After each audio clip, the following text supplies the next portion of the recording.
ఏ తెగులును నీ గుడారమును సమీపించదు. కీర్తనలు 91:10. ఐగుప్తు దేశంలో మరణదూత ప్రవేశించినప్పుడు ఇశ్రాయేలు ప్రజలు తమ ద్వార బంధకములకు గొర్రెపిల్ల రక్తమును పూశారు. అందును బట్టి సంహారపు దూత దాటిపోయాడు. యేసు రక్త ప్రోక్షణ కలిగిన వారికి కుడి ప్రక్కన 1000 మంది పడినను, ఎడమ ప్రక్కన 10,000 మంది కూలినను ఏ అపాయము రాదు. నిన్ను కాపాడువాడు కునుకడు, నిద్రపోడు. నిన్ను స్వస్థపరచు పరమ వైద్యుడు, సైన్యములకు అధిపతియగు యెహోవాయే.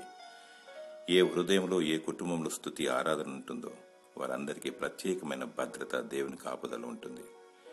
దేవునికి మొరపెట్టుము, నీకు శరీర స్వస్థతను దయచేసి నీ ఆత్మను భద్రపరుస్తాడు.